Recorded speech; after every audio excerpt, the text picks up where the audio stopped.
what is that thing that has this human relational element to it that run clubs did? It takes fast runners who want to get after it, and it makes them have to run slow, which does something quantifiable.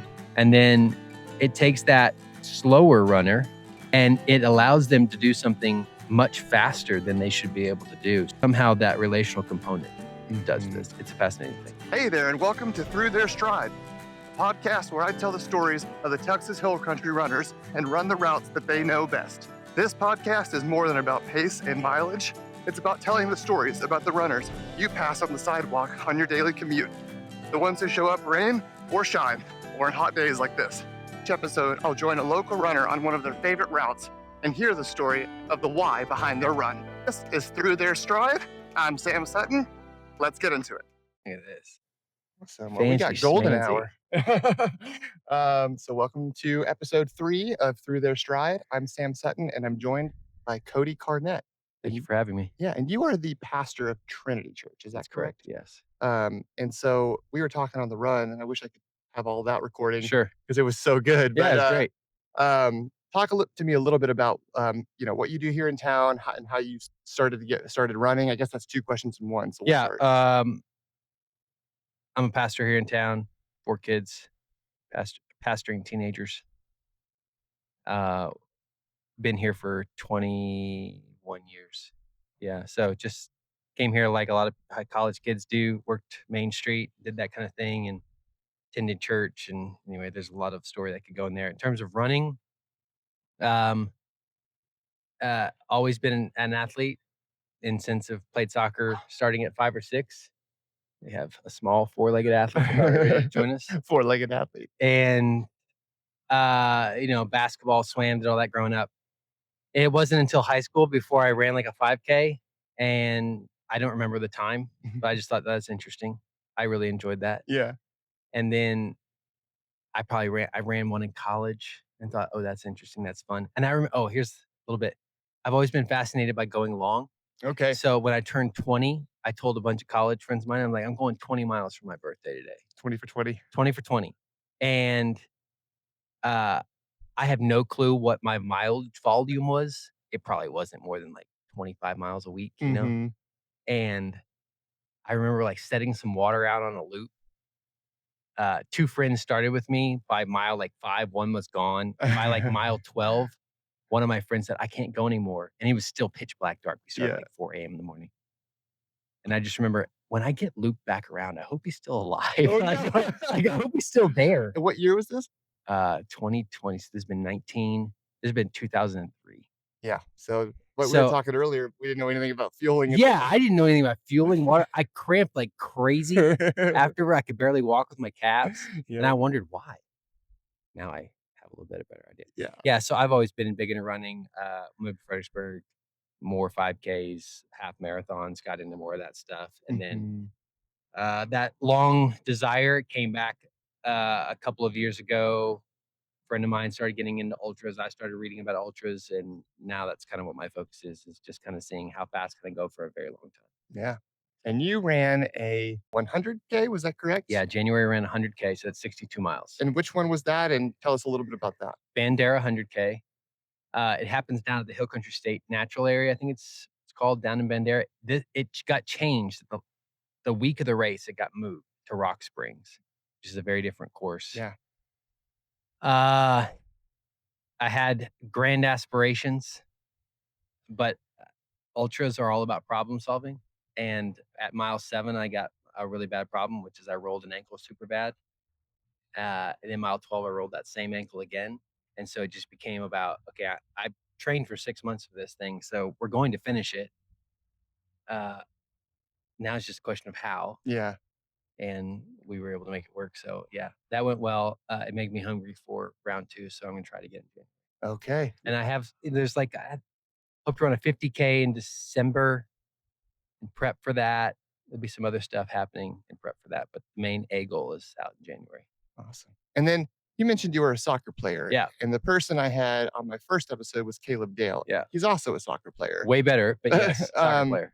And he mentioned, soccer gave him a pretty good head start in Yes, running. And yes, would you agree with that? 100%. So, as I think about it right now, it gives you a head start physically because of it stresses joints and ligaments in terms of your development laterally, not just in a one straight direction. Mhm. Uh, I've never thought about this before until this moment, but it also is sort of like your first run group. It is. You have all these other little kids, and some of you are just, chasing the ball across the thing. You're all moving in mass. You've all seen the 5-year-olds, right? Yep. And, but you're kinda doing this whole thing.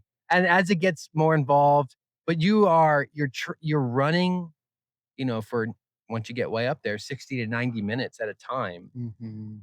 with 10 other guys, or your rec soccer league or whatever. And there's this aspect of community about it that I think also does something with running kind of that way down the line. Yeah.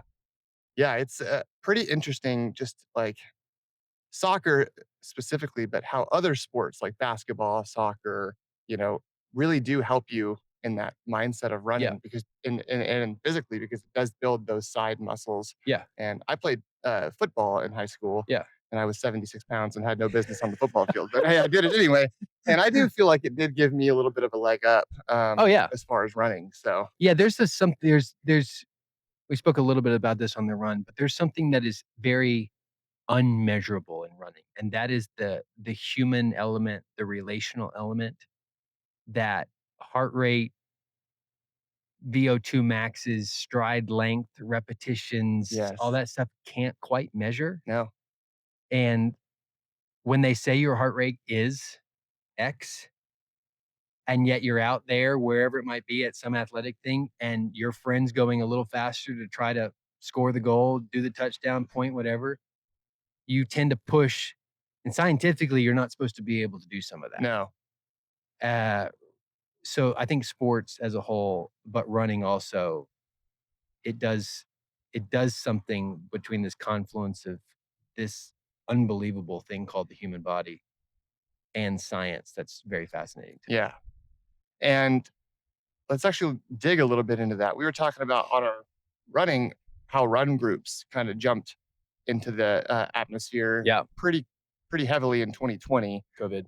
And yeah, people just wanted to get out of their houses. They wanted to see people. They wanted to do something, and running was a little bit of an avenue for that. Yes. And we're talking about run clubs and how it for the fast runners, it does kind of get in the way of training. It Oh, feels yeah. like.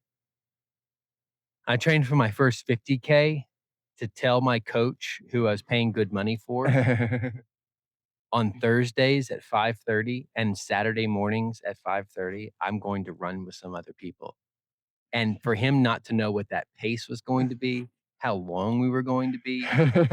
Just have to trust. Yeah, there's just like you go, "Wait a minute, you're paying me good money. We're trying to measure everything out to reach this." Yeah. Run Club does something really interesting in that zone 2 is a measurable data point for your heart rate ability Mhm. that you should be able to talk in. Yes. And if you are gonna go run zone 2, you're gonna go do that, and you're going to be able to measure your heart rate at that number. And if you go out of that number, all of a sudden, you can't talk near as well. You go to a run group, you are looking at your watch, you're saying, "My heart rate is still in zone 2. My speeds have never been this fast in zone 2 before when I'm running by myself, and I'm Mhm. having a conversation." That there That's a fascinating thing. Yeah, shouldn't happen. This should not, because the next day you could go run the exact same route by yourself, everything's the same, zone 2, Yeah. and you won't hit those paces anywhere near it. Yeah. Uh, what is that thing that has this human relational element to it that run clubs have always done, but I think have, at least for our generation, have really kicked off in the last 5 years? Uh, they're exploding. It takes fast runners who wanna get after it, and it makes them have to run slow, which does something quantifiable. Yeah. It's scientifically, that's mileage Scientifically, without zone 1, zone yeah. 2, zone 1 stuff is Mhm. underrated. And then it takes that slower runner and it allows them to do something much faster than they should be able to do. Get So out of there's their comfort actually zone. this immense benefit from both sides of a very in different sides of the spectrum that somehow that relational component does Mhm. this. It's a fascinating thing. It's amazing. Yeah. Um, I was doing a run club, hosting it with Prometheus Pizza, Yeah. early this year, Yeah. thinking about Do restarting it. you run while eating pizza? That'd be That awesome. would be That'd be fun. you should start that run club. Yeah, that could be a fun YouTube video. But anyway, no, but I Rating was pizza on the run. yeah, That's this right. pepperoni with hot Yeah, honey. that's right. Yeah, yeah, yeah. Yeah, Um, instead of aid stations, we have pizza there stations. you go. Yeah. That is kinda how ultras though Yeah, yeah, work. 100%. That's our But world. yeah, so, I was running in Chris Stevens', run club for with Prometheus, and he loves to run fast. I mean, Mm. like, he goes out and we're just, like, booking, like, Yeah. sub 7-minute Yeah, pace, yeah, yeah. and but when we were doing it, it was me, him, and Harper, this kid named Harper, and then a few other guys, and we were talking the whole Yeah. way, but Yeah. 6:50 is a pace that's hard for me, but Yeah, I'm yeah, still able to do it with him, yeah, so yeah. I don't why is that? why? So and No we go idea. 3 miles each We time. just went up the steepest hill in town. Yeah, We weren't going fast, but we were talking all the way up. yeah, You and I go do that hill again, we're not. no. We're not chatting. No. Yeah. Um, yeah, for sure. So, you are a pastor here in town. Yeah. So tell me a little bit about your spiritual journey and, how you got into that and, where you pastor at. Yeah, so, I pastor Trinity Church. It's off Schmidzinski Road, which I tell everybody, "Just go out, Circle E Candle Factories." Everybody knows where that is. Take a Mhm. left. It's that hill off on the See, I think of it now as way back. The Ogle Brewery. Yeah, yeah, yeah, yeah, or you can go out that way. Yeah, Yeah, yeah. Fiesta Winery, all that yeah. stuff that's right there. I pastor there. I have been pastoring there in my current capacity for just over 9 years. Okay. Been at the church for a lot longer than that, but in the capacity of lead pastor, it's about 9 years. Spiritual journey, raised by a mom and dad who loved God, who loved Jesus, who raised me and my siblings with the idea that Jesus is to be valued. He's to be thought of as somebody that has done something that nobody else could do, which is namely, he lived and died the life we could never do Yeah, to rescue us from something we could never be rescued from on our own, which is our sin and God's wrath. yeah, And so uh, that's a relationship. That's not a religion thing for me. And that has that that that colors how I view everything, including running. So with this idea that I have a God who deeply loves me enough to actually send his son to die for me. And he made me. And when he made this human body, he said, that's really good. That's very good. yeah, And so there's this as a pastor, but not even as a pastor, just as a man of faith. When I run, there's this aspect to me. There's an aspect to where I feel like I'm exploring more of how amazing God is. yeah. That he could make a body to go 62 miles and get to the end of it and say, I would like to do that again. Yep, yep. uh, I've paced friends on ultras that went, all out. And at mile 61 with 1 mile to go, we are running sub 7 miles. That's That's amazing. amazing that God has made the human body to do this. We passed deer on the run this morning. How is it that that deer can smoke me in a 400-meter race? Not a But at contest. mile 1, mile 2, I am dusting him. Yeah, There there is something unique about running and understanding more of who God is. There's the private side of running. There's also the fact that, I'm by myself sometimes. There's also we've already talked about it a number of ways, but uh, we we can't do this life without others, no. without community.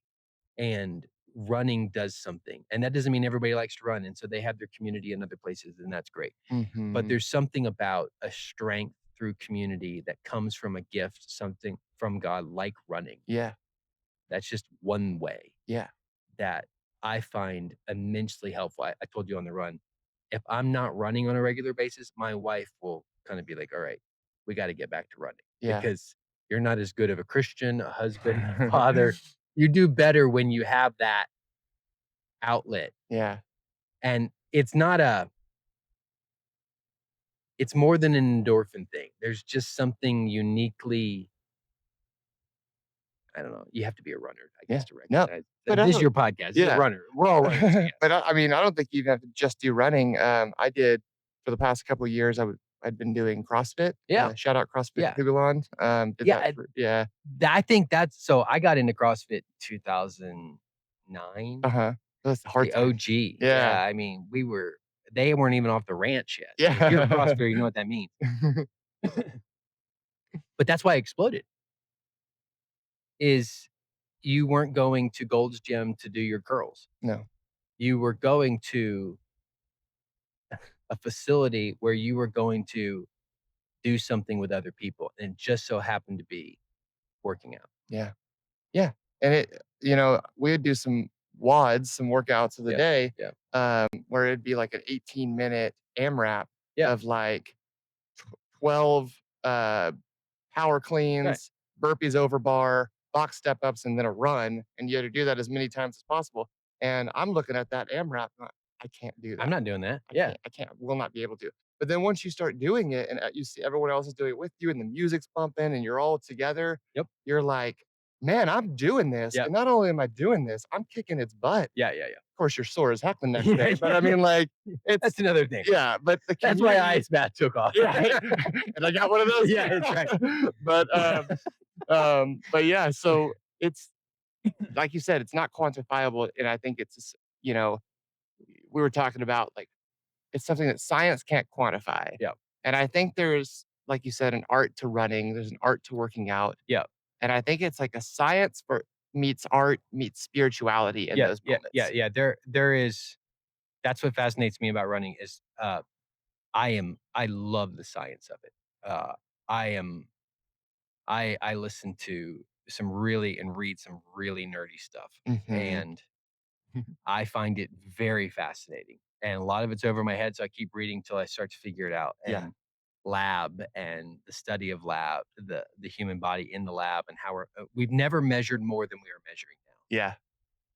now. And I think that's just so cool. Uh, and yet there's so much that even though we can measure, there's so much that we're now beginning to realize it's like, oh, now that we can measure more than we ever have before, we're realizing we can't measure so much No. of what actually is this thing called endurance running and running. And it for my world, it's ultras. And uh that's actually kind of where it gets fun because you go, well, what I'm measuring is one individual, Sam, who's doing this thing in a lab.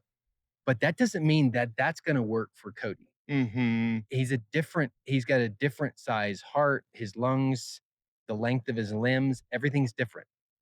And so there's this huge confluence between art and science. And then then you sprinkle in that relationship aspect. And Yeah. it just, again, you got to be a runner, but this is about running. So it makes sense to people who are running. Yeah. If you're just driving along and you see runners, you go, but to this point, I can drive down Main Street and go, "Oh, I know who that is. Yeah. They're 400 yards ahead. I don't know. I can't see their face, but I know that gate. That Yeah. is X." Yeah. And, that's there's that aspect You of watch it that's just you fun. can see Caleb Dale Oh, yeah. 5, So, I mean, rows ahead, and such you're a like, poor "Oh, it's Caleb," form. I Yeah, come on, still dude. watch this. No, the guy is ripping fast. Yeah. He holds like every summer, if you're on Strava, every Oh, summer, yeah. you gotta follow Caleb Strava's the real social because media. yeah, because Caleb goes around and he takes back all the Strava segments and gets kings of all the Strava segments. Yeah. He's been doing that for years. We all know it's coming and nobody can stop it, Yeah. and it's great. By the way, I sent you a, request on Strava. Oh, You should accept it. I should accept. You're good. But yeah, no, I see him on Strava, and he'll go out at 3:30 in the Oh, yeah, afternoon yeah. in the middle of July, and he has like 7:01 Yeah, average pace, yeah, and I'm like, yeah, "Dude, yeah. how?" It's no good. Um, but tell me a little bit about your running journey. So you're into ultras now. Yeah, I'm in ultras now. Um, Started fast stuff, did a lot of fast stuff. Back in the day, sub 17 5K-er, and Amazing.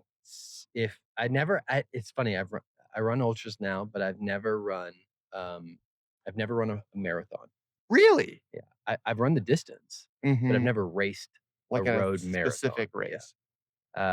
but back in the day, in shape to run sub 2:45, and uh, but as you get older, it's hard that stuff gets really hard to hold that level pace. Competitively and in my mind, I still think I should be able to go sub 18 on a 5K. For some reason, that just works. Um, ultras are eating competitions, Love it. and uh, if you can run in the 8 to 9, if you can run the 8 to 9 minute miles in zone 2 for 50 to 100K, you You're elite. you're gonna win a lot of ultras. Yeah. There are the big ultras now, and a lot of college kids are coming out of D1 schools, and they're Yeah. getting deep into it, and they're shattering records. Do you know who Hans Troyer Oh, is? yeah. Yeah, that was an amazing Yeah, story. yeah, yeah. And it's these kinda kids, who's really kind of, if you wanna go deep into the ultra running world, it's really it's kind of Jim Walmsley reincarnated Yeah. as Jim gets to the end of his career. Um, yeah, and so we're really figuring out what you can do. Mhm. The carb world right now, trying to figure out high carb fueling. The Norwegians have figured out that you can you intake certain levels of carbs and you basically onboard certain levels of carbs. And it's long been thought that you can basically intake about 100 carbs an hour, Okay. and you're going to onboard somewhere around 75 to 80 of that. And onboarding is, like, using Your it? body's actually, yeah, absorbing it. Yeah, okay, okay. Gotcha. Well, the Norwegians have gotten to the point where now they have trained the gut to be able to intake 300 carbs an hour and onboard over 200. Jeez. So we are nowhere near knowing what the human body could actually do for a Yeah. very long period of time, I and take that's fascinating. I take 2 gels in 30 Yeah, yeah, minutes, my yeah. stomach's Yeah, and blowing up.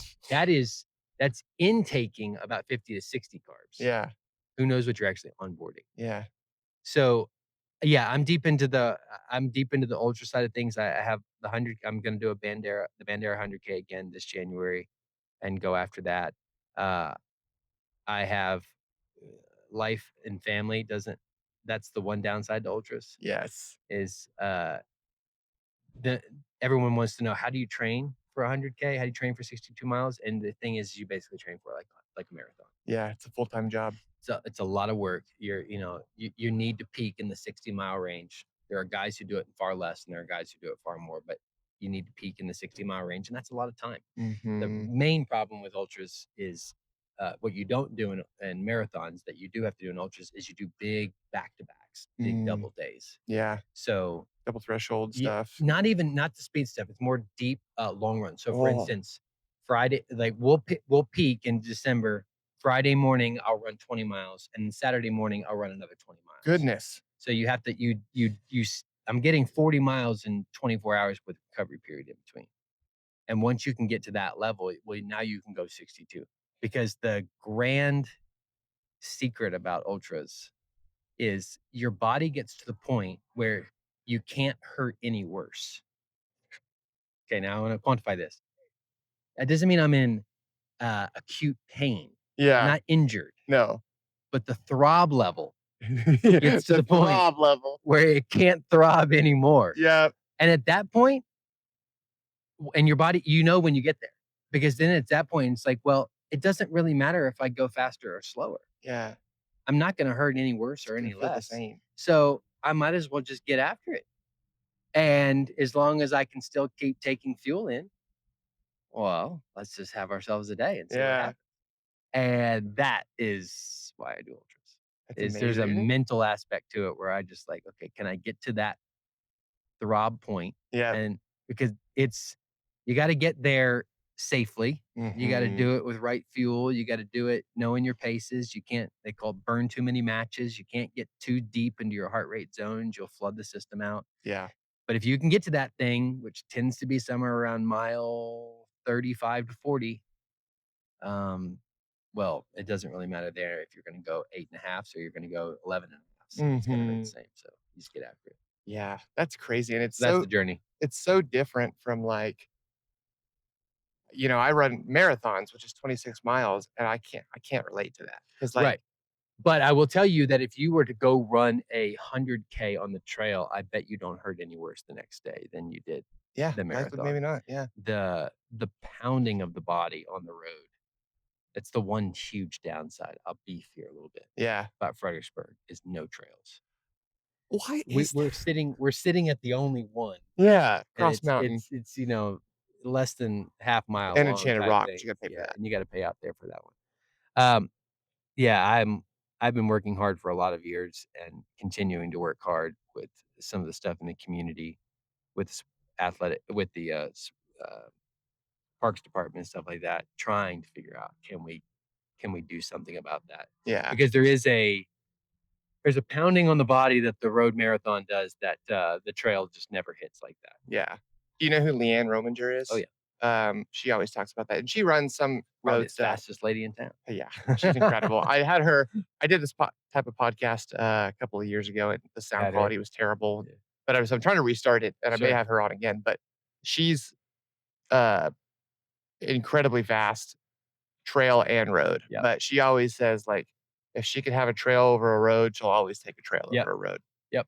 and we'll go run together sometimes, and she's running, like, 7:20 as her easy pace, and Yep. she's like, "This is hurting so bad on my legs, like, this sucks," and I'm like, "I'm hurting way worse than you, but I'm" I can't say anything now.